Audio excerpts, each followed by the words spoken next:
Assam class आज हम Maslow hierarchy theory पढ़ेंगे। ये एक मैस्लो एक ह्यूमनिस्टिक साइकोलॉजिस्ट था जिसने इस थ्योरी पे काम किया है। इस थ्योरी का जो बेसिक पर्पस है, जो वो ह्यूमनिस्टिक अप्रोचेस जो है उनको असेस करना है। हमारे पास ह्यूमनिस्टिक अप्रोचेस में इसकी नीड्स हैं जो इसने हमें बताई हैं, और इसकी बेसिक पॉइंट्स हैं। जैसे इसने होलिस्टिक अप्रोच दी थी जिसको हम होलिस्टिक डायनामिक थ्योरी भी कहते हैं। अच्छा, होलिस्टिक डायनामिक थ्योरी होती क्या है? इसमें सबसे पहले हम पॉइंट्स देख लेते हैं जिसको आज हमने डिस्कस करना है। इसमें होलिस्टिक डायनामिक थ्योरी पढ़नी है हमने। Overview of holistic dynamic theory का ओवरव्यू लेना है। मैस्लो की थ्योरी जो मोटिवेशनल थ्योरी थी उसको ओवरव्यू लेना है। सेल्फ एक्चुअलाइजेशन के बारे में हमने पढ़ना है, और जेना कॉम्प्लेक्स के बारे में हमें पढ़ना है। ये सारी चीज़ें थी जो हमारे बेसिक आउटलाइन के पॉइंट्स हैं जो हमने आज पढ़ने हैं। उसके अलावा ये थ्योरी है क्या? मैस्लो होलिस्टिक डायनामिक थ्योरी है क्या? ये ह्यूमनिस्टिक फ्रेमवर्क ऑफ पर्सनैलिटी है that view individual as integrated whole, constantly driven by a hierarchy of needs towards the ultimate goal of psychological health। कि ये हमारी वो नीड्स हैं जिनकी हमें ज़रूरत होती है अपनी लाइफ में, और वही हमारी साइकोलॉजिकल हेल्थ को इम्प्रूव करती हैं। अगर वो नीड्स पूरी हो जाएँ, उनके बारे में हमें मैस्लो ने बताया था। मैस्लो की ये थ्योरी काफ़ी फेमस थी इसके वर्क के लिए। उसके अलावा इसने कहा था कि ना, जो पर्सन होता है उसको काफ़ी सारी चीज़ें ट्रिगर करती हैं। जैसे व्हाट ट्रिगर्स द प्रॉब्लम, कि क्या प्रॉब्लम है जो उसको वर्क प्लेस पे वो फेस कर रहा है जब वो उन नीड्स को सेटिस्फाइड नहीं कर पा रहा होता। जैसे क्या उसके दिमाग में क्या चल रहा है, क्या जो उसके पास मौजूद है वो उसके लिए इनफ नहीं है, क्या वो फील कर रहा है, वो अपने या वर्थलेस फील कर रहा है, या अपने आप को एंशियस फील कर रहा है, या व्हाट डू आई डू, कि हम मुझे क्या करना चाहिए इस सिचुएशन में, किस चीज़ को अवॉइड करना चाहिए, किस के दूसरों से कॉन्टैक्ट को अवॉइड करना चाहिए, या how does my body react, कि मेरी बॉडी किस तरह रिएक्ट कर रही है उस प्रॉब्लम जो उसको प्रॉब्लम को फेस करे उसके रिलेटेड, कि वो टाइट फील कर रहा है या अपने जो एप्टीट्यूड है वो उसका लॉस हो रहा है। तो ये सारी चीज़ें होती हैं, जब इंसान की नीड्स पूरी नहीं होती तो वो इन चीज़ों को फ़ील करता है। तो हम उससे रिलेटेड देख लेते हैं कि ओवरव्यू क्या है होलिस्टिक अप्रोच का। जो होलिस्टिक अप्रोच है इसको मैस्लो ने थर्ड फोर्स का नाम दिया था। थर्ड फोर्स इसको क्यों कहा गया था? क्योंकि ना जो इसके अंदर जो व्यू पॉइंट्स दिए गए थे उनको ना बिहेवियरिज्म और साइकोएनालिसिस ने रिजेक्ट कर दिया था उन व्यूज़ को, और इसने उन्हीं व्यूज़ पे एक नई थ्योरी बना दी थी जिसको इसने थर्ड फोर्स का, फर्स्ट फोर्स हमारे पास बिहेवियरिज्म है, सेकंड साइकोएनालिसिस है, और थर्ड फोर्स को इसने ह्यूमनिस्टिक डायनामिक थ्योरी का नाम दिया था, जो हमारे पास अब मैस्लो ने दी है। तो इसमें होलिस्टिक अप्रोच हम इसलिए कहा कहते हैं कि इसने एज़ अ होल पर्सन को डिस्क्राइब किया था, ना कि अलग-अलग पार्ट्स को। The theory assume the entire person is motivated at a given time rather than just isolated parts और फंक्शंस। कि इसने सिर्फ फंक्शंस के बारे में बात नहीं की थी, बल्कि इसने कहा था कि जो एंटायर पर्सन होता है वो मोटिवेटेड होता है उस टाइम। ठीक है? और उसके बाद हमारे पास है डायनामिक नेचर। अब डायनामिक नेचर क्या होती है? डायनामिक नेचर का मतलब होता है कंटीन्यूअस प्रोसेस। इसके अंदर वो ब्रेक वाला कोई सिस्टम नहीं होता, मतलब ये जो प्रोसेस होता है वो कंटिन्यूअस प्रोसेस होता है जिसमें individual are perpetually driven by one need or other, कि उसकी एक नीड पूरी हो रही है तो उसकी उसकी ख्वाहिश होती है कि मेरी दूसरी नीड भी पूरी हो। उसके बताया हमें कि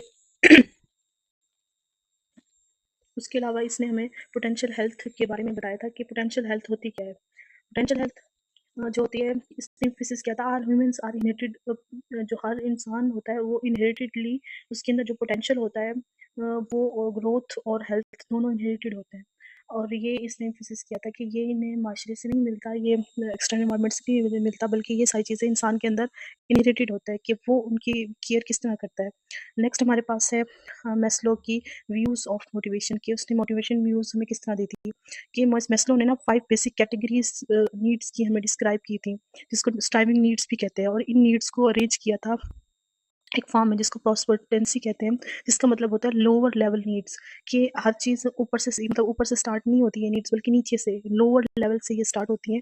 अगर हमारे पास एक नीड सेटिस्फाइड हो जाती है तब वो हम उसको प्राइमरी मोटिवेटर बन जाती है, और फिर हमें नेक्स्ट नीड की तरफ हम हमें अपने आप को प्रिपेयर करते हैं। नेक्स्ट इसने कहा था, ये जो फर्स्ट नीड हमें बताई थी इसने कहा था साइकोलॉजिकल नीड्स। फर्स्ट नीड जो होती है साइकोलॉजिकल नीड्स होती हैं, सॉरी साइकोलॉजिकल नहीं फिजियोलॉजिकल नीड्स होती हैं।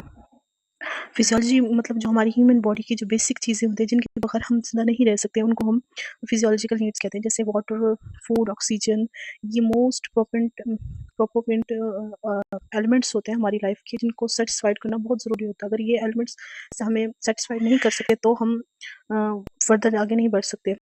नेक्स्ट हमारे पास है सेफ्टी नीड्स।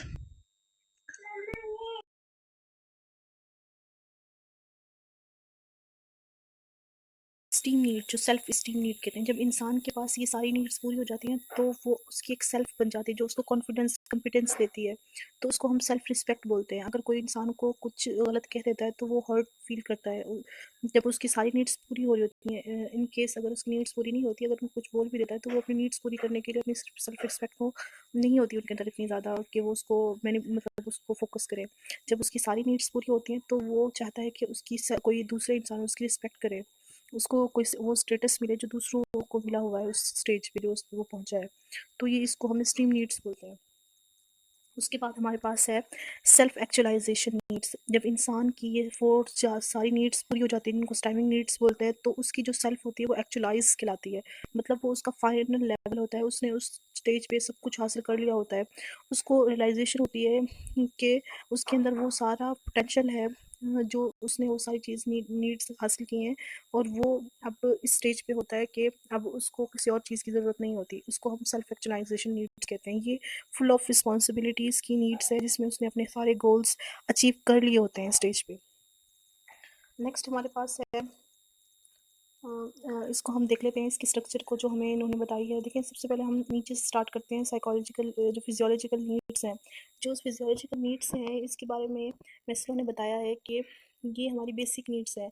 इनको हम फुलफिल करने के बाद ही दूसरी नीड्स की तरफ जाते हैं। जब हमारे वाटर और स्लीप ये सारी नीड्स पूरी होती हैं तब हम सेफ्टी नीड्स की तरफ जाते हैं। सेफ्टी नीड्स में मनी और हमारी सेफ्टी सबसे फर्स्ट प्रायोरिटी होती है। नेक्स्ट हमारे पास लव और बिलोंगिंगनेस है, जिसमें हमें फ्रेंडशिप, इंटीमेसी, रिलेशनशिप, फैमिली, इसकी सपोर्ट की बहुत ज़्यादा ज़रूरत होती है।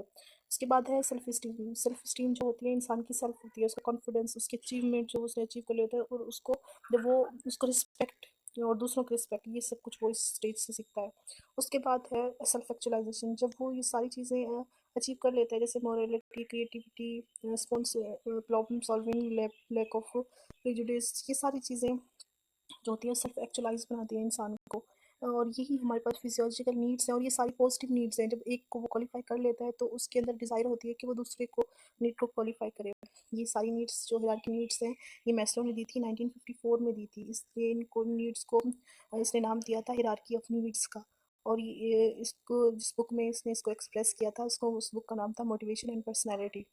और इस बुक में इसने सेल्फ एक्चुअलाइजेशन के बारे में बहुत अच्छा कॉन्सेप्ट दिया था, जिसके बारे में हम फर्दर पढ़ेंगे। नेक्स्ट हमारे पास है, जैसे हमने दो नीड्स देखी थी पीछे, एक को हमने स्टाइमिंग नीड्स कहा था जो बेसिक नीड्स थी, और दूसरी अदर कैटेगरीज में हमारे पास आ जाती हैं एस्थेटिक नीड्स। एस्थेटिक नीड्स कौन सी होती हैं? Desire of beauty and order, कि ना हमें हमारी ब्यूटी की बेस पे या हमारे स्टेटस की बेस पे इज्जत मिले, तो ये हमारे पास होती है एस्थेटिक नीड्स। उसके बाद है कॉग्निटिव नीड्स। कॉग्निटिव नीड है the impulse to know, understand and solve mysteries, कि ये वो नीड्स हैं जिसके अंदर हम ना किसी भी चीज़ के बारे में जो मिस्ट्री होती है, यानी कोई प्रॉब्लम होती है जिसको हम पहले समझते हैं, फिर उसको अंडरस्टैंड करते हैं, और फिर उसके अंदर जो छुपी हुई क्रिएटिविटी है उसको तलाश करते हैं। जैसे आप लोग गेम्स खेलते हो, मिस्ट्री गेम्स होती हैं, उसमें चीज़ें तलाश करनी होती हैं, तो ये क्रिएटिव नीड्स होती हैं। उसके बाद हमारे पास है न्यूरोटिक नीड्स। न्यूरोटिक नीड्स जो होती हैं नॉन प्रोडक्टिव डिज़ायर्स होती हैं, जैसे पावर और सबमिसिवनेस। और इसके अलावा हमारे पास unhealthy compensation for unfulfilled basic needs की, मतलब अनहेल्दी कंपनसेशन होती है उस नीड की जो हमारी नीड्स पूरी नहीं होती, उसको हम न्यूरोटिक नीड्स कहते हैं। मतलब हमारी जो नीड्स पूरी नहीं होती, जैसे पावर की या और सेल्फ एक्चुअलाइजेशन, ये मतलब ये नीड्स पूरी नहीं होती, तो उनको हम न्यूरोटिक नीड्स कहते हैं। मतलब उनका हम कंपनसेट कर लेते हैं दूसरी नीड्स के साथ, अपने आप को कंपनसेट करने की कोशिश करते हैं। नेक्स्ट जो हमारे पास आउटलाइन है वो है सेल्फ एक्चुअलाइजेशन की। सेल्फ एक्चुअलाइज्ड, अगर हम मैस्लो की थ्योरी से देखें तो सेल्फ एक्चुअलाइजेशन जो होती है ना, वो बेसिक लेवल ऑफ साइकोलॉजी होती है, जो हाईएस्ट लेवल का था फिजियोलॉजिकल नीड्स का। तो इसमें इसको देख लेते हैं। It is the highest level of physiological psychological health reach by very few people, कि बहुत कम लोग होते हैं, जैसे 1 to 2% पीपल होते हैं जो इस नीड के को की तरफ पहुंचते हैं। इसका क्राइटेरिया क्या होता है कि कौन कौन से लोग जो होते हैं इस क्राइटेरिया को मेट करते हैं। सबसे पहले जो सेल्फ एक्चुअलाइज्ड लोग होते हैं वो must be free from psychopathology, मतलब उनको साइकोलॉजिकल कोई डिसऑर्डर्स नहीं होते जब वो इस नीड तक पहुंचते हैं। सेटिस्फाइड लोअर नीड्स, उसकी सारी लोअर नीड्स जो होती है ना फुली सेटिस्फाइड होती हैं, फुली इम्प्रेस्ड होता है बी वैल्यूज़ को, मतलब बीइंग वैल्यूज़ जिनको हम बोलते हैं उनसे वो फुली इम्प्रेस्ड होता है। बी वैल्यूज़ क्या होती हैं हमारी truth, goodness, beauty, wholeness, spontaneity और यूनिकनेस, ये सारी जो एस्पेक्ट्स हैं उसकी पर्सनैलिटी में पाए जाते हैं। प्रैक्टिसेस क्या होते हैं इसके सेल्फ एक्चुअलाइज में exhibit different efficient perceptions of reality, autonomy, creativity, philosophical sense of humor है और frequent peak experiences है जो इंसान की लाइफ में आते हैं। तो ये सारी चीज़ें वो एक्चुअलाइज सेल्फ एक्चुअलाइज के अंदर उसकी पर्सनालिटी का पार्ट होते हैं। मतलब वो रियलिटी को पहचानता हो, उसके अंदर क्रिएटिविटी भी हो और मतलब फिलोसफिकल सेंस ऑफ ह्यूमर भी हो और उसके एक्सपीरियंस भी हो मुख्तलिफ जो मिस्ट्रिकल मोमेंट है उनके लिहाज से।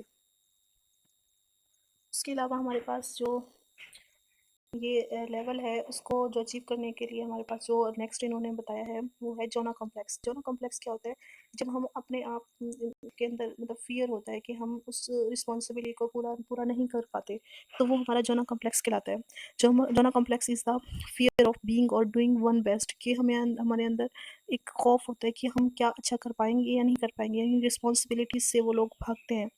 Fear of greatness it represent is attempt to run away from one's destiny or full potential, कि इंसान ना अपनी उस डिज़ायर से या डेस्टिनी से दूर भागता है कि मतलब अच्छा बनने से या रिस्पॉन्सिबिलिटी को उठाने से। इसके काजेज़ क्या बताए थे मैस्लोनिस ने कहा था, the human body in ability to endure intense intensity for long period, कि इंसान की जो बॉडी होती है ना वो उस प्रेशर को एक लॉन्ग टाइम तक बर्दाश्त नहीं कर पाती, तो उसके अंदर ना फॉल्स ह्यूमिलिटी पैदा हो जाती है जो इंसान को फील करवाती है अनवर्थीनेस और ऑफ ग्रेटनेस, की वो उस पावर या उस पोजीशन के लिए सही नहीं है। तो वो इसलिए उनके अंदर जोना कॉम्प्लेक्स पैदा होता है और यही जो जोना कॉम्प्लेक्स होता है वो वेरियर होता है उसकी ग्रोथ के लिए, और वो कॉम्प्लेक्स पैदा कर देता है उसकी सेल्फ के अंदर, उसकी क्रिएटिविटी के अंदर, और वो इंसान को प्रिवेंट करता है from striving for self actualization, कि वो और नीड्स को तो पूरा कर लेता है लेकिन सेल्फ एक्चुअलाइजेशन को पूरा नहीं कर पाता। तो ये हमारा जोना कॉम्प्लेक्स है। उसके अलावा हमारे पास मतलब ये हमारी जो आउटलाइन है जो हमें दी गई है बुक्स के लिहाज से वो हमने तकरीबन सारी पढ़ ली हैं। जोना कॉम्प्लेक्स भी, उसके जोना कॉम्प्लेक्स की फियर भी, उसके फियर ऑफ ग्रेटनेस भी, उसके काजेज़ भी, बैरियर्स भी। ये हमारा था आज का लेक्चर। होप सो आप लोगों को समझ में आया होगा।